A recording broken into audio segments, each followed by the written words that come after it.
The Galaxy S26 Ultra is the best Android phone yet, with a truly innovative and useful privacy display. You also get promising agentic AI features like Now Nudge, a thinner and lighter design, and better photos in low light.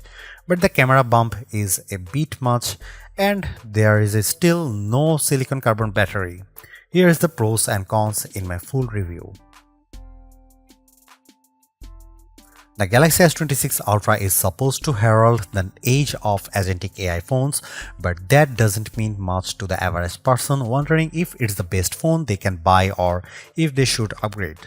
The gist is that the AI inside this flagship should now be able to anticipate your needs better and help get stuff done for you.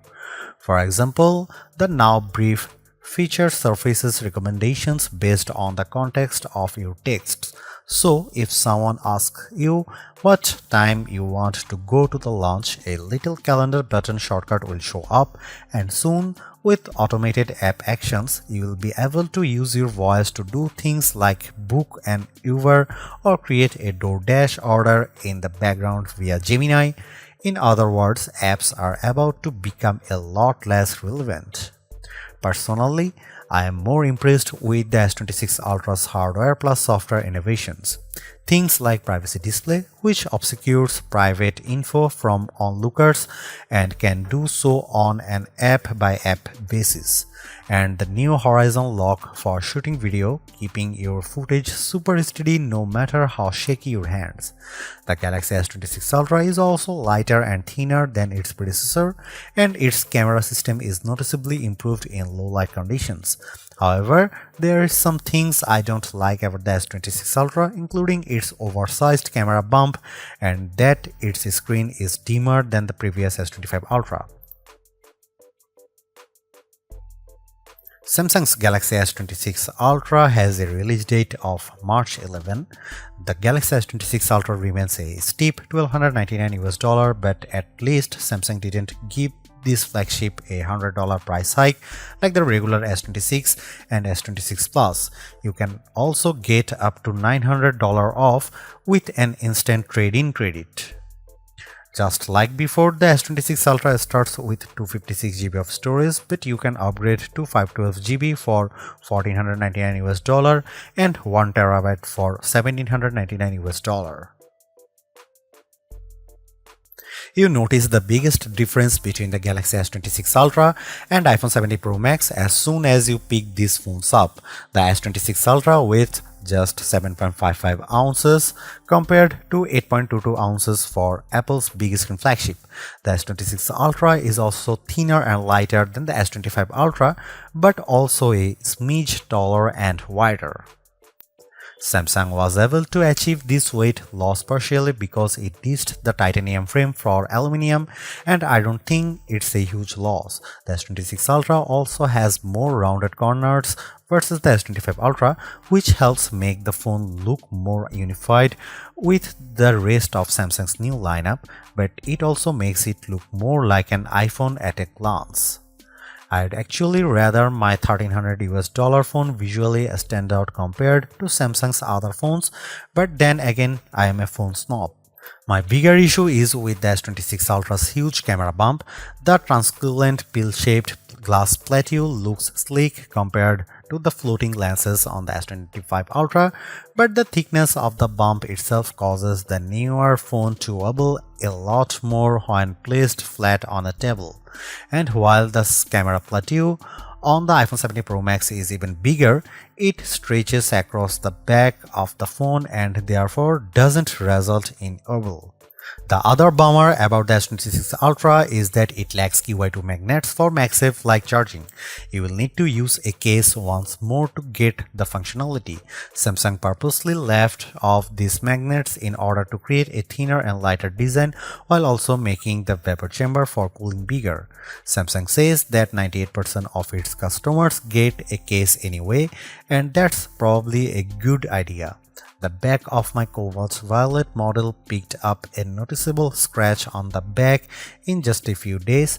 I do like this color the best, though you can also pick from black, white and sky blue, and you can order silver shadow and pink gold exclusively on Samsung.com. The S Pen on the Galaxy S26 Ultra for me is a bit more valuable than it used to be. Sure, you can use it to take notes or make fine edits on photos, but it really comes in handy when using AI apps like Creative Studio. I draw a very crude rabbit and the app turned it into a sharp and fun illustration I could then share or use as a sticker. And within the Gallery app, I could draw things to add them to my photos. While the S Pen looks similar to the one on the S25 Ultra, it's a bit slimmer and back is now curved to match the look of the S26 Ultra's more curved chassis. In our previous iPhone 17 Pro Max vs Galaxy S25 Ultra camera shootout, Samsung lost points for mediocre low-light performance, but Samsung is firing back with a wider aperture on its main 200 megapixel camera and 50 megapixel telephoto lens. The result should be up to 47% and 37% brighter images through these two cameras. So I put that to set the test in a series of shots with the Galaxy S25 Ultra and Apple's flagship. Check out this zoom shot of Clock Tower. The Galaxy S26 Ultra image is noticeably clearer, while the S25 Ultra shot is fuzzy and chock full of noise. So, however, colors. In this shot of tinted daisies, I prefer the brighter image from the iPhone 17 Pro Max, but the Galaxy S26 Ultra delivers a bit more detail in the petals and more contrast, so it comes down to personal preference. The S26 Ultra fared better indoors too. In this nearly dark room, it shot a brighter image of these decorative flowers and vase. You can make out more detail in the petals and the lamp in the background. The iPhone 17 Pro Max captures an even brighter shot too. Here are some camera samples of the Galaxy S26 Ultra.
The Galaxy S26 Ultra is one of those phones that should get better and smarter over time. The agentic AI features are good now, but should become more useful as the phone gets to know your patterns. And automated app actions seem to have a lot of potential, assuming the integration with Uber, DoorDash, and other apps works as promised. The reasons to get the S26 Ultra right now and upgrade your phone are features like privacy display. At a time phone makers are being criticized for iterative updates, this is a truly innovative feature that solves a problem and it is completely customizable. I am also very impressed with the horizon lock feature when shooting video and improved low light photos and videos. I'd like to see a design that doesn't wobble on your desk with a revamped camera bump, and I'm a bit worried that I got a scratch on the back of the phone after just a week of testing. And while the battery life is solid, the iPhone 17 Pro Max is still ahead on endurance, and Samsung could surge ahead if it embraces silicon carbon tech. Overall, I highly recommend the S26 Ultra. It's super smart, sleek, and fast.